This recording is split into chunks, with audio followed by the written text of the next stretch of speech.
Good evening, everybody, and thank you for coming to this year's TEDxWausau conference. My name is Ben Gooch. I'll be the host tonight. Before we start, I guess I just want to take you back to a little more than 1 year ago when we did our first TEDx event over at NTC. And one of the speakers that we featured last year, Dr. Chris McCarthy, is with us here tonight. And she addressed a packed house of 12 people with the advice to start small. And I think that's appropriate advice, and I've carried it with me till tonight. And even though our turnout may be 13 people tonight, at least we're here, and at least we can all enjoy this together. And so it's somewhat fitting that we start with a speech about failure to start things off tonight. Failure's become a buzzword in the past 4 years in this country, and I think around the world as well, just because of economic calamity, you know, a global financial crisis, you name it. It's a good time to take stock of what matters, and it's a good time to be introspective about the ways that we fail and the ways that we succeed. And we know that big organizations fail. Some might say that governments fail us. What I think is important to take away from that is that governments and institutions are made up of individuals, and it's human nature, it's part of the human experience to fail. Now, whether we do it gracefully or whether we do it bitterly makes all the difference in the world. Our first speaker is going to tell us about the difference between failing gracefully and failing bitterly. And so I'd like you to please welcome Amy Miller.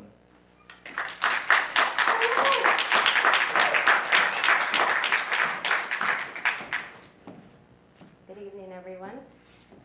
So I am incredibly honored and excited to be here with you tonight and talk with you about technology, education, and design, and also to talk with you about the ginormous elephant that is in this very room tonight. And not only is this elephant in this room on this evening, but it's in every room on every evening for everybody. And for that reason alone, I feel 100% confident to stand up before you today and tell you that I have made my way towards success through failure. And so in 2006, the British artist Banksy brought this idea of an elephant in the room to light through an art exhibition in Los Angeles. And I love the idea of this because you can look at this art exhibition and you can either see, you get to choose. So you can see the big giant elephant in the room and it's sort of all this bold, vibrant color, or you can kind of let your eyes glaze over it. And if you look at it just right, you don't have to see the elephant in the room. And so that elephant in the room tonight is called failure. And so when we grow up, we usually have some sort of idea of what our path to success might look like. And for me, I thought my path to success would look like this. It goes very clearly from A to B. But what ends up happening to most people is their path looks something more like this.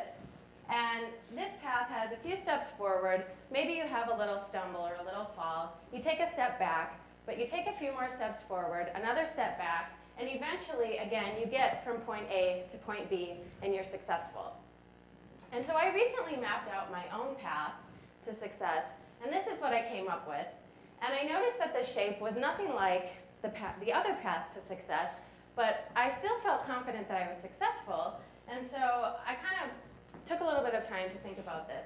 But when I mapped out this path, what I did was I placed all my failures on the left side, and I placed my successes on the right side, and I realized that they do, in fact, come together, and I am still moving out. And so why does any of this matter? Well, this matters a lot because failure has the power to create significant change. And I'm not talking about just little small changes here and there. I'm talking about big change that we all want to create.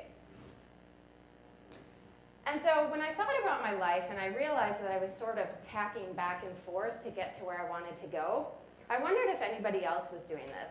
And I did some research online, and I realized that a professor at Stanford University, his name is Baba Shiv, and he has coined the mindset for how we view failure. And there are basically two types of mindsets when we view failure. And the first type is type 1. And people with a type 1 mindset basically view failure as they're fearful of making mistakes. And this represents most of adults, actually.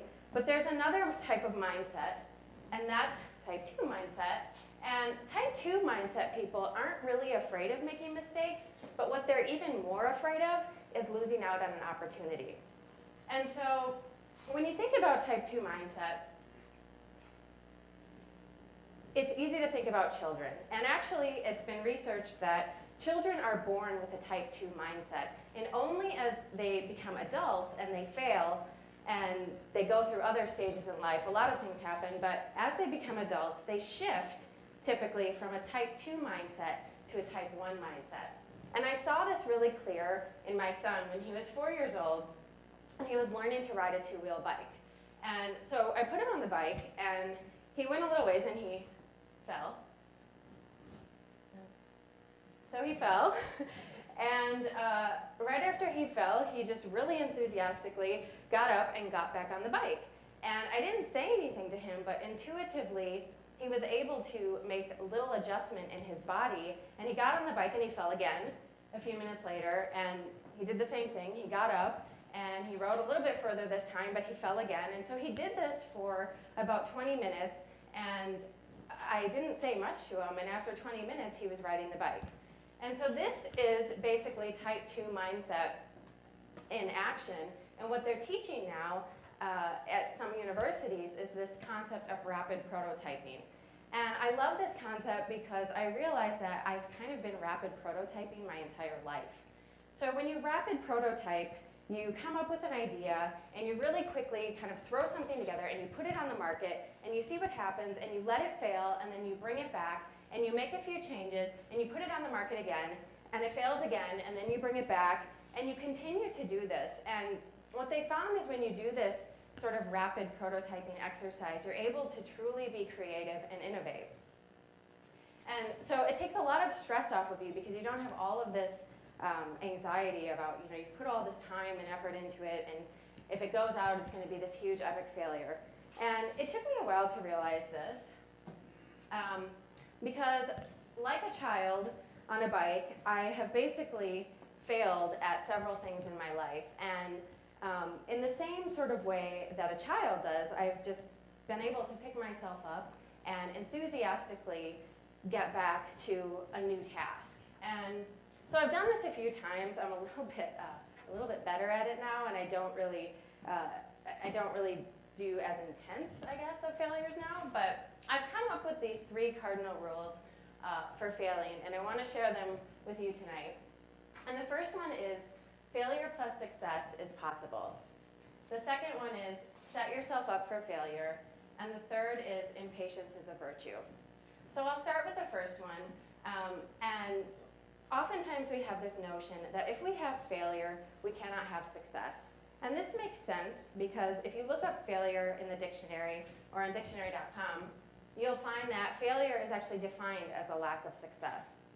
And so we have this notion in our mind that if we have failure and success in the same equation, it just doesn't work. Well, in 2004, I started my second business. But this was actually the first business that I had started that I had a significant amount of capital invested in and also time and effort. And so I started this business with a lot of enthusiasm, and it was a retail business. And after 2 years, we were doing okay, but we weren't really succeeding in the way that we had planned and that we had hoped for. And so I remember I sat down with my accountant and I said, what can I do to make this, what am I doing wrong here? What can I do to make this business work?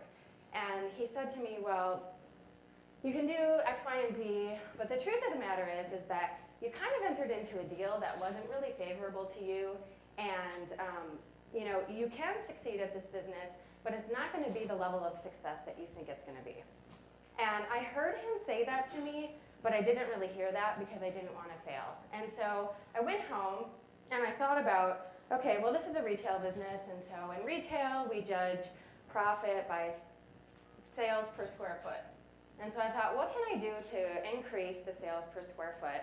And I had this idea that I was going to start another business within the business that was a higher profit margin item, and I was going to generate more revenue and therefore generate more profit, and that would make this business more successful. And so I did that, and or I should say we did that. I was married at the time of these businesses, and so we did that, and we did successfully generate more revenue, but it wasn't enough revenue that it really was worth it to continue doing it. And so we did that for 2 years, and we realized that not only were we increasing our sales per square footage, but we were doubling the amount of hours that we were working and doubling the amount of stress that was on our marriage, and it just was overall not working very well. So I went and met with my accountant again, and I said, okay, I did all this stuff, and I increased the revenue, and see, it's still not really working. And he said, well, I remember I told you that this isn't really a good business model for you to be in right now, and so you can keep doing this, but I'm going to tell you again that you're working for $1 or $2 an hour. And I was like, okay, well, I didn't want to fail, and so we stuck it out for another year, and that makes a total of 5 years. And the day that we decided to dissolve our businesses, we sold one, we dissolved one, we also dissolved our marriage, and that was a pretty terrible day for me. But something successful came out of that, and that was, so the next morning I woke up, I was 28 years old, and at this time I had nothing. So I woke up in Wausau, I had nothing, but I realized that I was still alive. And I realized that I still had my entrepreneurial spirit, and although I was suffering from the worst failure hangover ever, I picked myself up, and I told myself I would give myself a little bit of time. And this brings me to my second rule of failure, which is set yourself up for failure. And so here I was, had just had this epic failure, and I didn't really know what I was going to do, but I knew that I was an entrepreneur, and so I knew that I would be able to innovate and figure something out. And I had some other business ideas in my mind that I was excited about, and I had already started business plans for them. And so that was my plan. I was going to get my business plans solidified, and I was going to go out there and I was going to do it again, because that's what you do when you're an entrepreneur. And a friend of mine said to me, well, have you ever considered going back to school? And I said, yeah, and the answer is no, I'm not going back to school. And there were 2 reasons for this. The first one was I didn't like school. I went to middle school, I went to high school until I was 16, and I did okay, but mostly in high school, I just tried to figure out how I could get out of going to school. And it turns out this was kind of easy where I went to school, and so I missed a lot of high school, but I still managed to get good grades because all I really cared about was ballet, and I was on the ballet path. And so I said, yeah, I've considered going back to school, but I don't like school, and I'm 28 years old, I don't have to go back to school, so no. And oh, by the way, didn't you hear that I wanted to be an entrepreneur? And entrepreneurs don't need to go to school because we just create things. And so I said, no, I'm not going back to school. But there was this little part of me that said, okay, Amy, gut check. You just kind of did a few things that you really relied on your gut, and it didn't really work. And so I kind of took it as a business, and I took out my pen and paper, and I wrote down the pros and the cons, and I assigned values to each pro and each con. And it turns out that the pros outweighed the cons by a half a point. And I knew from my business that in the big picture, a half a point really did kind of matter. As much as I tried to tell myself, oh, it's only a half a point, and you really don't want to go back to school, so you should just let that half a point go. But something in me said, okay, it says right here, the numbers say it's a half a point. Go with the pros. And so with my tail between my legs, I went to Starbucks that day, and I kind of half-heartedly applied to UWMC with the only intention of getting my associate's degree. And So this brings me to my third rule for failure, and that is impatience is a virtue. And so when I went back to school, well, let me back up. So when I was 15 years old, I didn't like school, and I was very impatient to get out of high school, and I just kept saying to my parents, I just want to move on with my life. I'm ready to be a ballerina. That's what I want to do. And so I was in Wausau, and I was doing a summer ballet camp, and I was getting impatient because I realized I was 15 and nobody was coming to Wausau to discover me. And so I had to kind of figure out how to make my own way. So I went to one of the teachers who was teaching our summer dance program, and I said to him, I think I want to be a ballerina, but I'm not sure if I want to be a ballerina. So what should I do? And he said, well, why don't you move down to Milwaukee and be an apprentice in my ballet company? And at least then you'll know, you can experience it firsthand, and you'll know whether or not you want to be a ballerina. And so I went home that weekend, and I enthusiastically announced to my parents that I was dropping out of high school because I was going to be a ballerina. And that didn't go over very well, but I think they were a little bit bewildered because I think they also knew me well enough to know that I was kind of serious. And so they said to me, well, okay, we hear what you're saying, but you need to graduate high school. And you need to not get a GED, but you need to actually graduate from high school. And so I said, all right, I can figure this out. So I figured out that there was one university at the time that was doing high school correspondence, and that was Brigham Young University. And I figured out how to finish my last 2 years of high school through Brigham Young University, through correspondence. And I transferred my credits back to my original high school to satisfy the requirement put on me by my parents that I was to graduate high school. And so I left high school at the age of 16, and when I was 18, I showed back up for the graduation ceremony. It was kind of awkward, and I did, in fact, graduate high school. So I think sometimes when you know that something's not working, there's something to be said for just being impatient about it and just going for it. And that's what I did when I was 16, and I can honestly say that I have no regrets regarding that. So any presentation about failure really can't be complete without talking a little bit more about entrepreneurs. And I love this idea of entrepreneurship because it's commonly said that an entrepreneur will fail 12 times and finally succeed on the 13th time. And so in this way, I'm really excited because I feel like I most certainly have almost failed 12 times in my life. But for some reason, I came across these in my house yesterday, and this wasn't going to be included in my presentation, but I thought it was kind of cool, actually. They're both entrepreneur magazines for September. However, the one on the left is from September 2008, and the one on the right is from September 2012. And at first, I have to admit, when I looked at this, I was a little bit discouraged because I thought to myself, the story and the headlines really haven't changed all that much.